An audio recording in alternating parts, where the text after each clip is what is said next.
Good evening and welcome to the Writer's Block.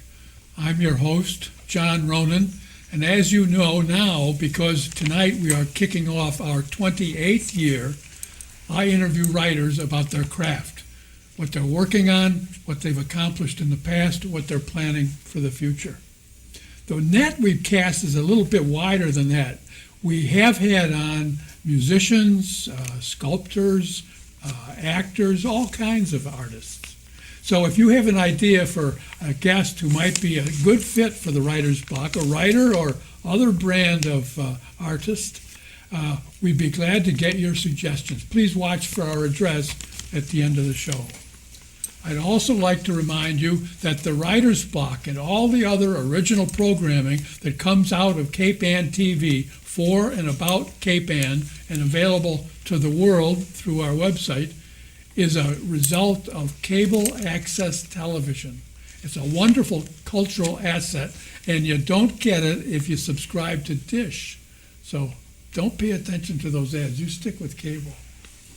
Tonight, I'm happy to say we do have writers, plural, and we're beginning the show, the season, with the winners of the Poetry Without Paper contest run by the Lyceum at Sawyer Library last spring. I'm going to read through all of the winners to make sure that everyone gets a nod. A couple of them can't be here. And then we're going to begin by talking to the middle school winners. First place in high school was Gemma Johnson Shuker for her poem, "The Deeper the Shipwreck, the More Precious the Treasure." Gemma was a senior last year when she won. She is now in college and couldn't be here. Good for her. Not so good for the show. Hi, Gemma. Good luck out there.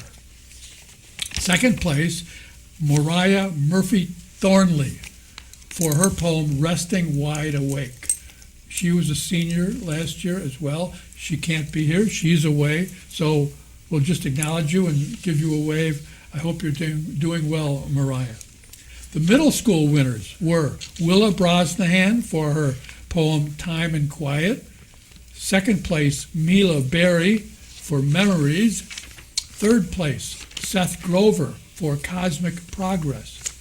The honorable mentions were Gabriella Amaral for "Spring," Megan Gove for "Confrontation with Darth Vader," Charles King, "The Impossible Store," and George King, "Titty Nopes from the Lost Days." Elementary school winners were, first, Wilhelmina Rolf-Thamert for "A Girl." Second place, Niava Friday for "The Journey," Migration. And third place, Willow Berry for her poem, "The Beach." Honorable mentions were Miles Budenhagen for "Kylie, My Deceased Dog," Seamus Swift for "Ideas," and Jude Friday for "Jules." Now we're going to turn to the guests we do have here today. The middle school winners, Willa Brosnahan, first place, and representing Mila Berry, her sister, Willow Berry. Mila could not be here, but Willow's going to be Mila for this round and then come back as herself because she herself is a winner for the elementary section. And then the third place winner, Seth Grover. Hello. Hello. Hi. Again. Tell me about your poem, would you, Willa, and where you got the idea? Well, this poem is about my childhood memories and stuff, so that is just something that I write about and draw inspiration from regularly. From way back? Way back. Way back, okay. Would you read your poem, "Time and Quiet," for us, please? Time and quiet. Blue-painted clayware holds it. Cinnamon sugar my mother mixed, belonging to burned toast and mushy summer butter. It is in the white cabinet, next to prescription bottles and cloves of garlic, their long leaves braided. The fever in July. My mother made toast for my writhing stomach, like her mother made. Cinnamon sugar toast, wet towels, and ginger ale. I would read picture books. I would leave summer butter fingerprints on the pages of Patricia Polacco, Dr. Seuss. To find now. Grease stains a keepsake. crumbs and dust and sugar and spice clinging in the spines. In the clay container it clumps and separates, as it sits forgotten, for stretches of time, next to prescription bottles and cloves of garlic, with long leaves braided. It is rediscovered, on days too hot for pancakes. When the milk is curdled, it is rediscovered, and breakfast tastes like the softer parts of sick days. In the hotel dining room, you spread dense packaged butter on both sides of your bread. I thought of the butter battle book as you told me that you put cinnamon sugar on your toast at home. And then I wished only for time and quiet to tell you the bedtime story that ends with books marked with sweet honey, the sticky reminder much like my summer butter blotches. I wish only for time and quiet, to show you the childhood in the lacquered blue and the bit of me on both sides of your toast. I haven't changed since then, since sick days, picture books. To know me is to know me as I always have been, filled with these narratives and tasting of cinnamon sugar. Very, very nice. Thank you. I love the repetitions, the quiet. Thank you. And I've got a terrible desire for cinnamon toast right now. I haven't had cinnamon toast in a long time. And I think I mentioned before, I love the idea of buttering both sides of the toast. Did you have a teacher who was important to you in either forming your writing or any other subject that was influential? I think the first year that I really started writing poetry was in 4th grade with Miss Fleming. Miss Fleming. Yes. Now, we have a live audience here of family members, and I want to give Miss Fleming a hand. Will you join me? Teachers are important. I'm going to come back with a couple other questions. I want to go to Mila, disguised as Willow, and ask you to read Mila's poem, The Memories. A lush, hush, wheezy breezy, singing softly, coax the sleazy. Cloaked in crypticness they creep, pull the long dead ones from their sleep.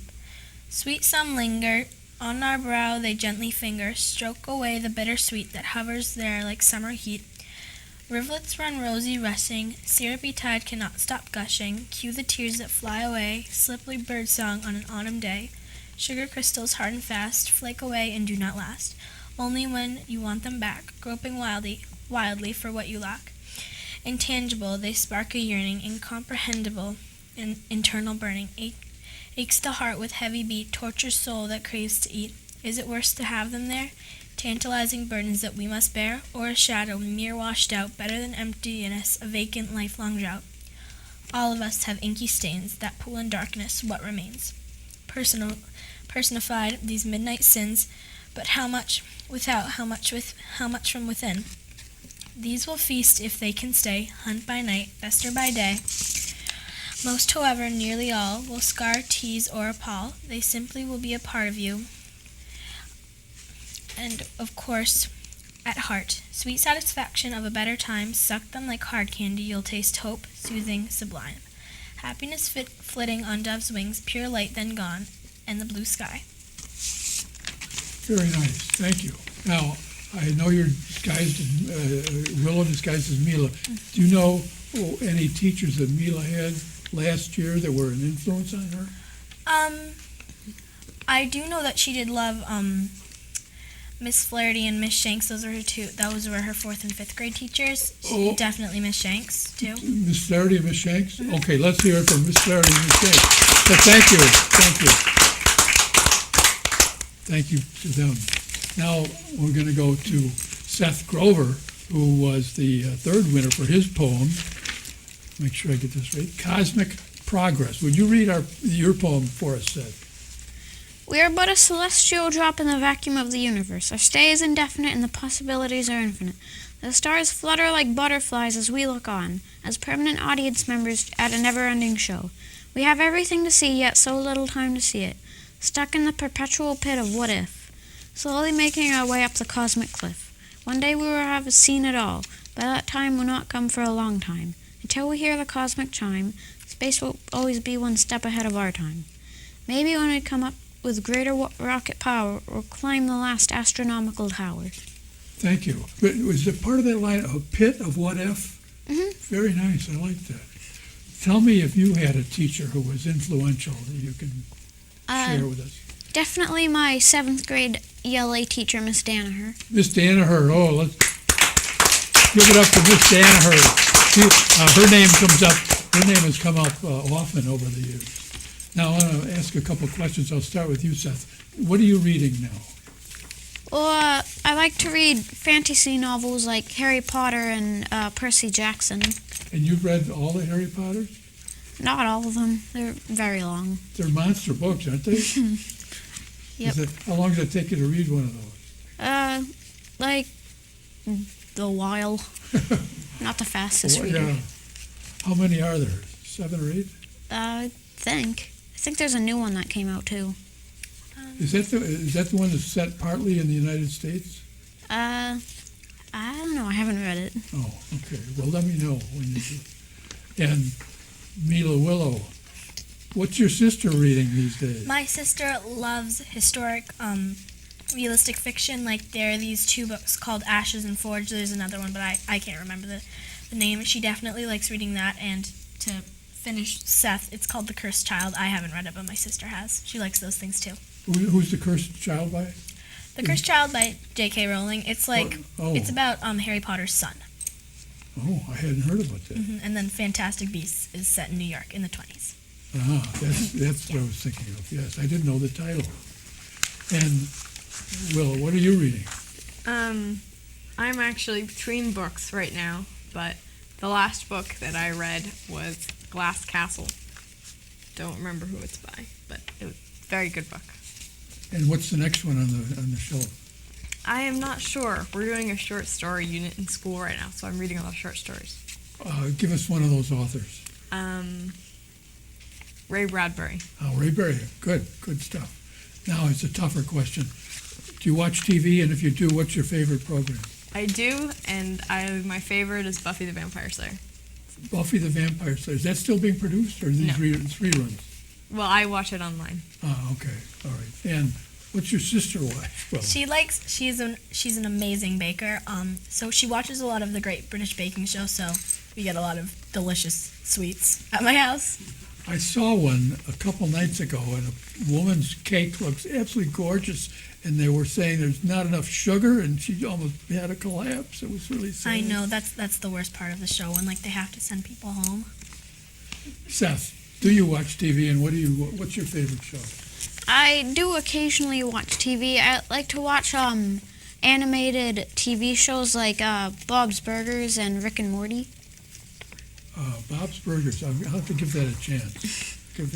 Pretty And I good. know you all watch this show when you get a chance. This is Channel 12. Thank you very much for being with us. I appreciate you all being here again because you stopped in last week to do a run-through. And I want the audience to give all of our middle school poets a hand, please. Now we're going to take a real brief little break while the middle school students sit with the audience and the elementary winners come up and join us. Be right back. You've seen how recent hurricanes have devastated whole communities, flooding and destroying homes. Join Habitat for Humanity as we work with families to repair and rebuild. You can help someone desperately in need of a place to call home. We will rebuild, but only with your help. Visit Habitat.org to support Habitat's work. Welcome back. We took a little quick break there to bring up the new poets and to make sure their mics are working. And now we're back with the elementary level poet winners of the Poetry Without Paper contest. They are, as I mentioned before when I read the names, Wilhelmina Rolf-Thamert, second place, Niava Friday, third place, Willow Berry, who is appearing as herself now, whereas she was Mila before. Wilhelmina, you were first place for your poem, A Girl, and I know you've got it by heart. So would you recite your poem, A Girl, please? A girl. A girl walked out of her house and slowly stepped down the rocky path. She felt the wind on her shoulders and looked up to see the pretty night sky. She heard the sound of a frog in the nearby pond. She kept walking. Rain started falling as it dripped on the sidewalk. It reminded her of standing in a stream, playing. She saw, as the rain stopped, a butterfly on the ground wet. She picked it up carefully and set it on a plant. It took a while, but it flew away, and she flew with it into the clouds and away. It took a while, but it flew away. I like that very much. Can you think of a teacher who has had a good influence on you? Yes, Mrs. Duryea and Mr. Doyle. Mrs. Duryea and Mr. Doyle. Let's give it up for Miss Duryea and Mr. Doyle. That's good to know. Now, second place is Niava Friday. And for your poem, The Journey Migration. Would you read your poem for us, Niava? Ferns dotted in dewdrops, withered brown fall leaves, pine cones scattered, fresh dirt rich as mulch, water rippling softly as wet leaves shook, frost weaving its way in and out of the woods. Settled under a fern, a moth-like creature slowly arose, and delicate wing flaps could be heard. The edges of the wings lined black. On the color of the night sky lay white markings, looking like stars in the Milky Way. Without warning, thousands of flutters echoed through the woodland, as the atmosphere was rapidly filled with vibrant blue blurs dancing on thin air.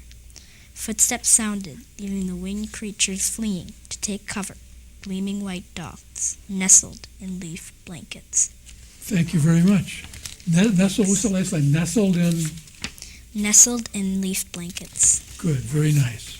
Now, I want to ask you the same question. Is there a teacher that you can mention who has been very influential on you? I remember My father. Your father. Oh, let's give it up for your dad.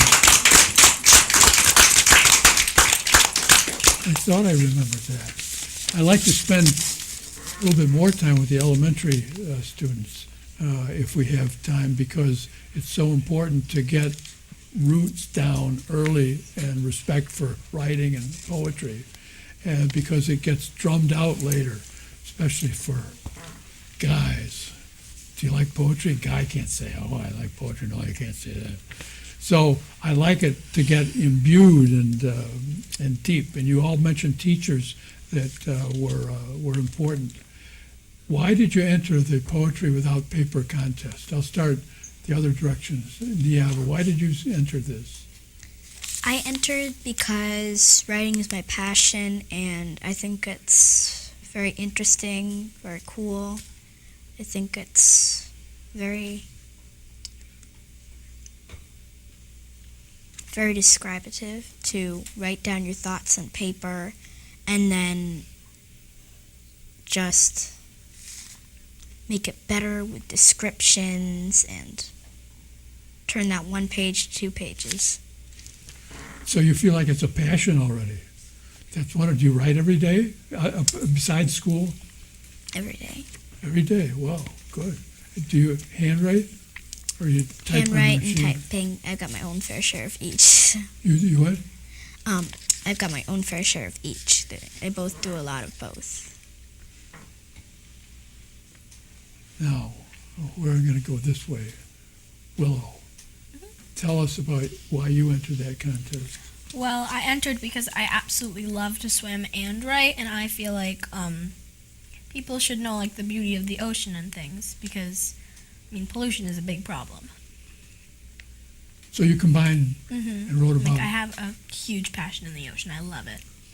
And you like poetry too? I love to write. Give us an example of the pollution problem that you've run into personally. Personally, well, there's a lot of trash in the ocean, and the problem is it's easy to pluck out a plastic bag, but they biodegrade, and they're little particles, and it's getting so bad that it's just impossible to get them out. Yeah. Have you ever run into anything? Like a log you didn't see? Definitely. Yeah, really? Did it hurt? Well, I open water swim sometimes, so I mean I I hit it like with my arm, so yeah, I guess it hurt a little bit, but it was driftwood, so But you're not going to give it up. no, Good, definitely. okay. Wilhelmina, tell me why you entered the contest. Well, it looked like fun to do it, and at school we'd just been doing a big poetry thing. We made a book Oh, you did? with our poetry, and we were like doing a lot of poems, so I just thought, why not? And I entered, and I got And in. here you are. What did your book look like that the class did? It looked like a real book, and it had a picture of us on the back, and we did artwork, and they put it in the book. And I made my own book at home, too.